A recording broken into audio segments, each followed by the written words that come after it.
Hi everyone, it's Kelly here. Welcome to my channel. If this is your first time, welcome back if you've been before.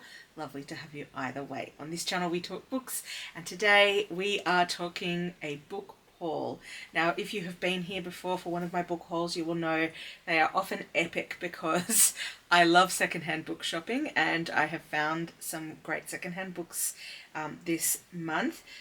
This is my August haul, so these are all books that I picked up in August, and of all of them I've actually only got 3 new books. Everything else in the haul is secondhand. So we're going to start with the new books and then we're going to move into the secondhand portion of this video.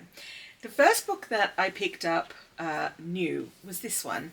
It's called, sorry, can you see? Can you see? Vincent van Gogh's Atlas. And this I picked up in the children's section at my local bookstore, so the children's non-fiction books section, and I was just sort of browsing to see what they had as I was looking for a gift for a child in my life, and I came across this one. I was like, I want to buy this for me. It's really cool. So on the back you can see they've got a little map here, and essentially what they do is they go through all of the places where Vincent van Gogh lived and worked and visited, and then talk about the art that he made in all of those places. So you do get some of his artworks in there, of course, as well as photographs of the places. But also you get these cool illustrations, and those are done by Geert Gratama. This book is also written by Nienke, Denekamp and Rene van Blerk. Translation by Laura Watkinson, which is, none of that information is on the front, which I find interesting. But anyway, so yeah, essentially this is just an interesting kind of walkthrough. I'm just struggling to work out where to hold this. It's an interesting walkthrough of places that he lived and worked, and then you also get some examples of his own work as well, and sort of talking about what happened in the places where he was, reflecting on his life and his work. So yeah, it's really cool. So a page that I saw in here that I thought was awesome, which hopefully you can see, just trying to hold it in the best place with the lighting, is this one, which is looking at different portraits that he did while he was in Paris and sort of reflecting on, over time, the way he changed the way that he was viewing himself and painting himself, which I think is really cool. So yeah, I'm really looking forward to reading through this one and sort of just like, you know, sitting with the information that it contains. So that was my first new book, and then the 2 other books I bought at the same time. So I went to the Art Gallery of New South Wales with my husband to go and see an exhibition there. It wasn't the exhibition that I bought the catalogue for, but I had already seen this exhibition, which is the Archibald Prize, which is a portraiture prize in Australia. And this is the catalogue that goes with it. So when I went to see it, it was actually before it officially was open. So I had an opportunity to go with a group of teachers. So I'm a teacher in my day job, and we went together to go and see the Archibald Prize before it was open. And so they didn't have the book at that point, and they hadn't announced who had won, which the book will say who won. And it was this painting. This is a part of the painting of Tim Winton. That was the winner. But yeah, so the book wasn't out at that time, so I didn't get it then. But essentially this is mostly just the images, and I'm going to find this one, which is one of my favorites. I loved it. I thought it was very fun. Yeah, so it has all of the images of the paintings, and you can see they're all quite different styles. So it is a really great exhibition to go to, just because you get to see such different ways that artists portray people. So yeah, it's sort of definitely moved from its original intention, which was sort of very serious portraiture. And there are definitely serious portraits that get submitted and come through and are exhibited, but yeah, it is really a very varied sort of prize, which I really like. And then at the back are essentially all of the notes that go along with the paintings that are, it's like what you would read on the little plaque next to the painting when you go through the exhibition. So that was that one. And I do have, I don't know if you can see them. No, you probably can't because they're behind here. But over here I have a collection of these because I've been going to this prize for a long time. I stopped for a bit through COVID, and so I don't have a full run, but I was going every year and getting the catalogue. So we'll see if we start that back up as a tradition, but anyway. While I was buying that though, I also just had a look around in the bookshop, and I came across a novella that I had not... Is it a novella? I think they describe it as a novella. No, probably just a novel. I don't know. Anyway, I came across a novel, a piece of fiction that was art adjacent in their bookshop that they have there, which is where I've gotten the catalogue. Here it is. This is the novel that I picked up. It's called A Green Equinox, and it is written by Elizabeth Mavor. It says it was shortlisted for the Booker Prize. I don't know in what year that was, because I've not heard of it before, but perhaps others have. I mean, presumably others have if it was shortlisted. Oh, okay, this was a long time ago. 1973. But this edition was published in 2023. So that'll be why I didn't hear about it. A Green Equinox. Anyway, let me tell you a little bit about this one. It says, Hero Kinnoul is an antiquarian bookseller whose sedate life in the picturesque English town of Beaudesert? I'm not sure if I'm saying that correctly, is turned upside down between the spring and autumn equinoxes of a single year. First, her quiet but forbidden liaison with Hugh Shafto, the curator of the country's finest collection of Rococo art, comes to an abrupt halt when she develops an adoration for his straight-talking, do-gooding wife, Belle. This relationship then leads to other, even more unexpected feelings for Belle's widowed mother-in-law, the majestic Kate Shafto, who spends her days tending her garden and sailing her handmade boats in the waters of the miniature archipelago she's constructed in a disused gravel pit. A Green Equinox is an intrepid exploration of gender, female sexuality and passion, romantic, carnal and cerebral. So it just sounded really interesting, and it's a Virago modern classic. So yeah, very excited to have this one and to get to it at some point. It sounds really interesting. Okay, so that's all of the new books that I purchased in August. The next two books are books that were gifted to me. So the first one is this one, Old Filth by Jane Gardam. This was technically gifted to me by my cats. Don't know if you can see that there. It was wrapped up. And sometimes they do that, my cats. They wrap up a book and put it on my book cart where I have my things, and then they don't tell me that it's there, and I just have to wait till I discover it.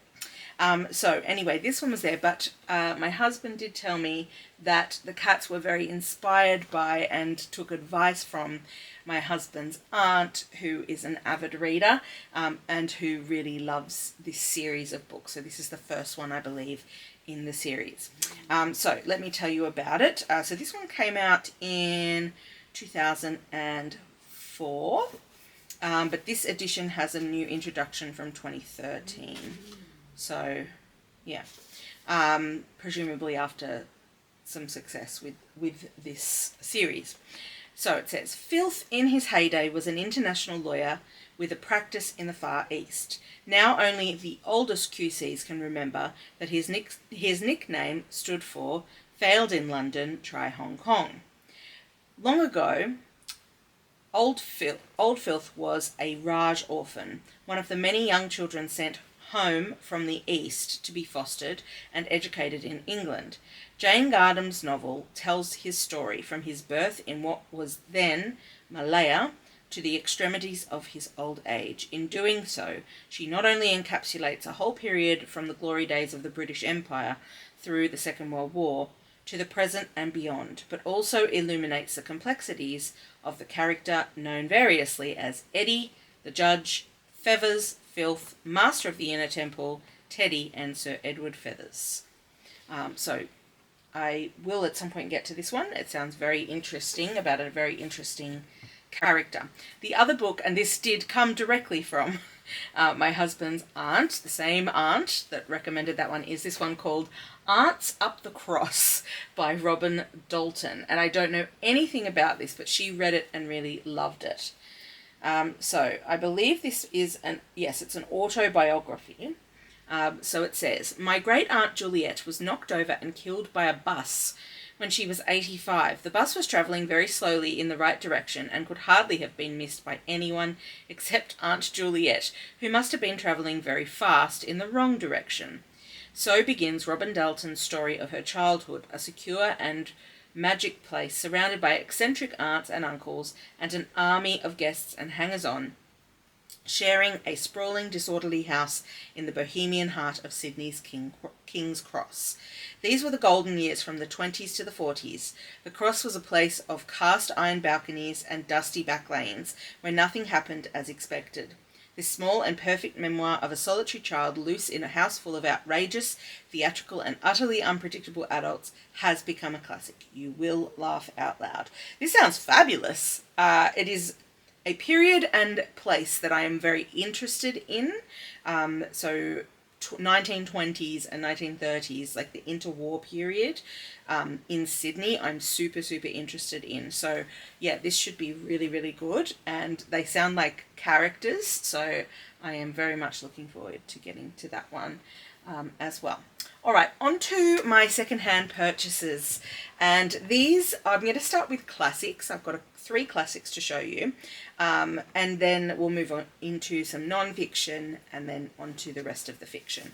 So starting here with this classic that I picked up for a couple of dollars at Vinnie's, it's Marcus Aurelius's Meditations. Now with classics, I don't generally give a synopsis because they're pretty easy to come by and you've heard of them or you haven't. So I was just excited to find another Penguin Black Spine to add to my collection and to get to at some point. I've heard good things about Meditations, so I will be interested to get to that one. The next 2 classics I'm very excited about, not specifically because of the classic, but because of the edition, because these are both Penguin Classics Deluxe editions, and I found them secondhand for a couple of dollars, and I was so excited. So the first one is The Scarlet Letter by Nathaniel Hawthorne. So excited about these. The reason I love these, I think generally speaking, they've just put a lot of love and care into these editions. So they always have French flaps. The illustrations are always interesting, and they also have deckled edges, which I know not everybody likes, but I do. So yeah, they're a great addition and I really like them. So I'm excited to have this one in the collection.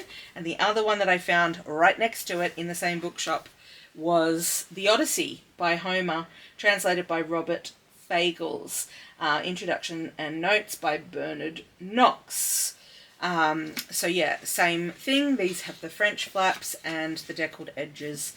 So yeah, another great addition to my collection. Alright, so moving on now to the non-fiction books that I picked up secondhand. This first one was one that I had not heard of before, but it sounded really interesting when I was having a look and sort of just browsing the blurb on the back. And that's this one, Soundings, Journeys in the Company of Whales by Doreen Cunningham. So yeah, this one just sounded really interesting. So it says, from the lagoons of Mexico to Arctic glaciers, grey whale mothers guide their calves through a warming sea.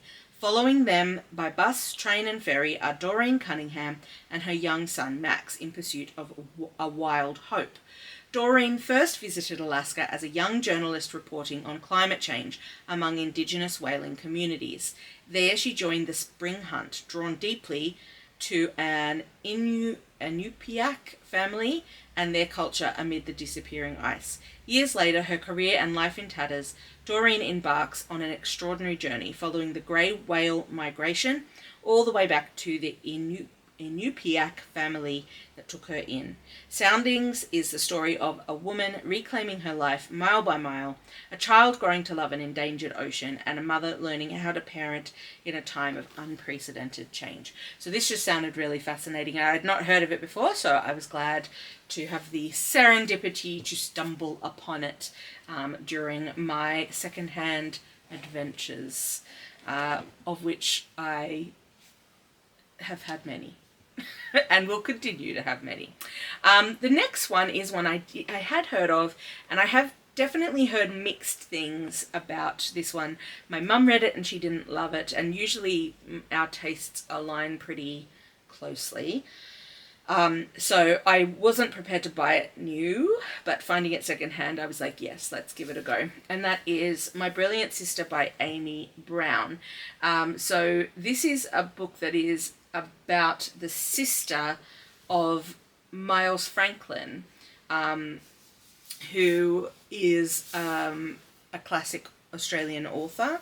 And this is, I believe, or maybe this is told from the perspective of the sister who is seeing her sister as the brilliant sister. Anyway, let's have a look at the back and clarify. After her autobiographical novel, My Brilliant Career, made her famous, Stella Miles Franklin lived a trailblazing bohemian life. Not so her beloved sister Linda, who accepted the path of marriage, motherhood, domesticity, and died at 25. Jeez, that's a lot. In her own extraordinary genre-bending novel... Oh, this is a novel. I've got this in the wrong category. We've gone too far now. Let's just continue.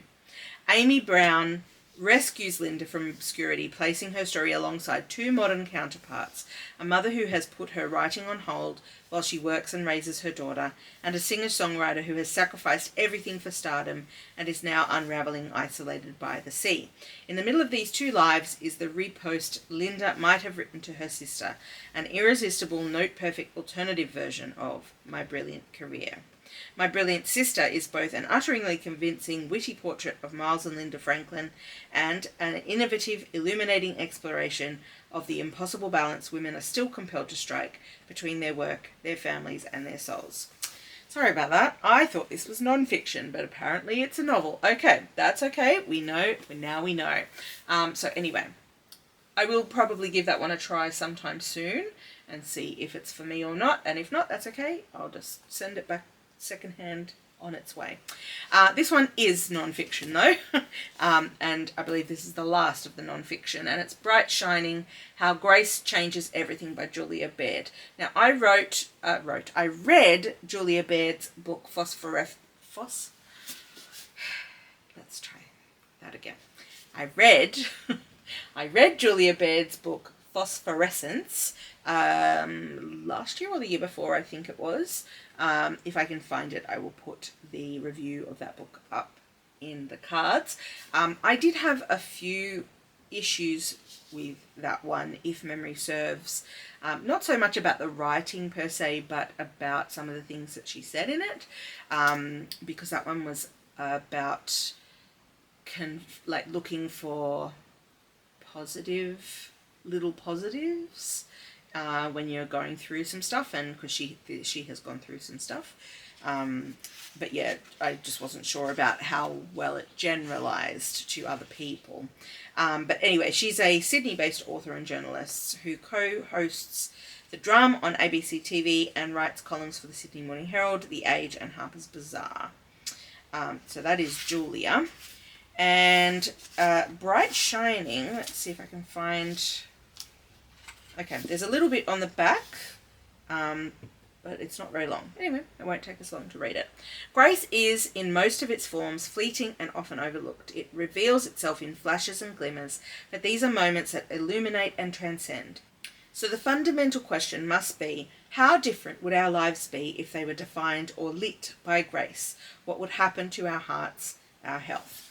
So, again, this is one because of my mixed feelings about Phosphorescence, I probably would not have purchased new but found secondhand, so was happy to spend a few dollars to get a copy to have a look at. So yeah, that's another one that we'll get to at some point. Okay, on to the fiction now. We're going to start with some sort of more literary fiction and move into some more pop fiction and some fantasy slash sci-fi. Probably more sci-fi. Anyway, we'll get to it when we get to it. Alright, this one is Murmurations by Carol Lefevre. And this one, I was definitely attracted to the cover. It's got some different, I keep moving it forward like it's going to be better for you, but there's no lighting there. So let's go back here. Some beautiful feathers on the cover, and it's a really lovely cover. It's also very short, and let's find out what it's about. For the first time since he'd left the island, he thought of the starlings massed at dusk in the winter trees behind the children's home. He remembered the rustle of their wings when they twisted in skeins over the fields, or swelled and contracted high above the cliffs, dark wave after dark wave, lifting and falling in a kind of dance. Sister Lucy had said it was a murmuration. He was still quite young, and he had thought the birds were showing him a sign that there was something written in their fluid patterns.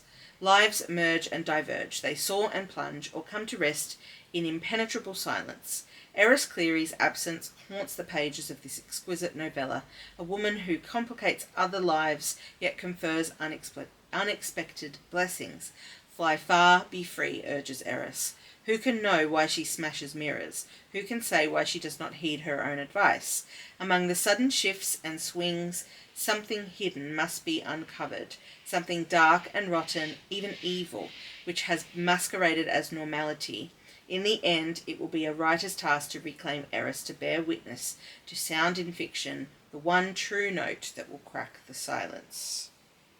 That sounds interesting, but I still don't really know what it's about. Okay. So that's Murmurations by Carol Lefevre. Lefevre? I'm sorry, I'm sure I've said that wrong. Okay, the next literary fiction piece is The White Girl by Tony Birch. Tony Birch is an Aboriginal Australian author who I'm yet to read, and I do want to change that. This one came out in 2019, and it is, let me tell you, about a girl called Odette Brown, who has lived her whole life on the fringes of a small country town. Raising her granddaughter, Sissy, on her own, Odette has managed to stay under the radar of the welfare authorities, who are removing Aboriginal children from their communities. When the menacing Sergeant Lowe arrives in town, determined to fully enforce the law, any freedom that Odette and Sissy enjoy comes under grave threat. Odette must make an impossible choice to protect her family. In The White Girl, Tony Birch has created memorable characters whose capacity for love and courage are a timely reminder of the endurance of the human spirit. So, very excited to have this one in my collection and to get to it at some point soon. Another one that I picked up that, again, I've heard good things about, but I wasn't, for some reason, just haven't been that excited to read. It was the winner of the Booker Prize in 2023, The Prophet Song by Paul Lynch. So yeah, I heard good things about it, but I just, for some reason, it didn't click with me.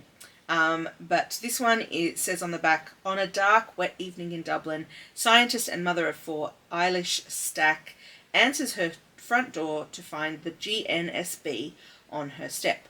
Two officers from Ireland's newly formed secret police are here to interrogate her husband, a trade unionist. Ireland is falling apart. The country is in the grip of a government turning towards tyranny, and when her husband disappears, Eilish finds herself caught within the nightmare logic of a society that is quickly unravelling. How far will she go to save her family, and what or who is she willing to leave behind? Exhilarating, terrifying, and propulsive, Prophet Song is a work of breathtaking originality, offering a devastating vision of societal collapse and a deeply human portrait of a mother's fight to hold onto her family. So, I mean, it does sound interesting, but for some reason I just haven't been drawn to read it as yet. But finding a secondhand copy, I decided to pick it up because, again, I've heard really good things. So, yeah, we'll see when we get to that one, but I've got it now. It's ready to go whenever I'm ready to go. All right, moving now more into some pop fiction. I picked up the second book in the Emily Wilde series. So I already have the first one, which is called Emily Wilde's Encyclopedia Fairy. So I'm just looking at where it is on the shelf next to me. And this one is called Map of the Otherlands, which I assume is the second one. Let's see. Is it book number 2? Yes, it is. It's book number 2. So this one only came out in 2024. So yeah, I suspect there's going to be more of them. But anyway, I am yet to read the first one, but I now have the second one. I don't know if I should, because it's the second one, maybe I shouldn't read the back of it, just in case there's spoilers for the first one, and I don't want to know. But yeah, anyway, let's not read the back just in case. But yeah, I'm excited to have this one. And then the last 2 books are 2 Terry Pratchett books, which I don't know. So I've read 2 Terry Pratchett books, and I really, really like them. I enjoyed reading both of them. And I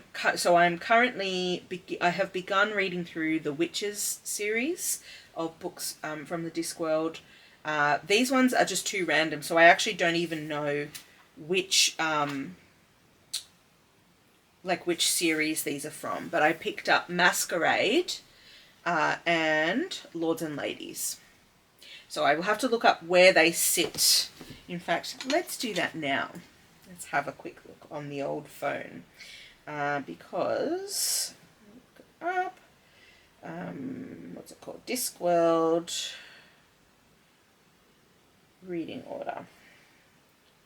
So there's a website called Discworld Emporium that I have used before to look at, and it shows you, it goes through, there's a chronological list, but then there's also a sub-series list, which I like to refer to see where everything lives. So what have I got here? Lords and Ladies and Masquerade.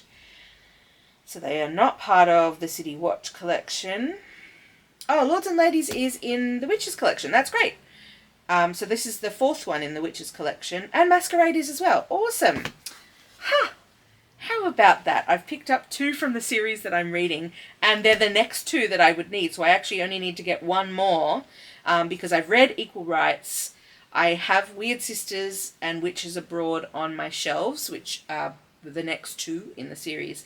Then it goes Lords and Ladies, then Masquerade, and then Carpe Jugulum, which I don't have, so I'll need to find myself a copy of that one.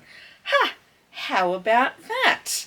I've accidentally gotten closer to completing my Witches collection set. That's great. Okay, that's awesome. So yeah, very excited to have those 2 now in my collection, ready to read. That's awesome. Okay, and that brings us to the end of this video.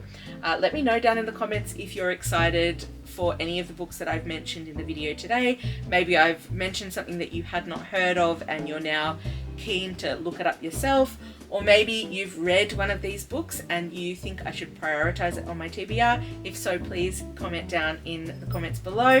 I'd love to chat to you down there and hear what you have loved and anything you're excited about that I've mentioned in this video. Thanks so much for watching, and I will catch you on the next one. Bye!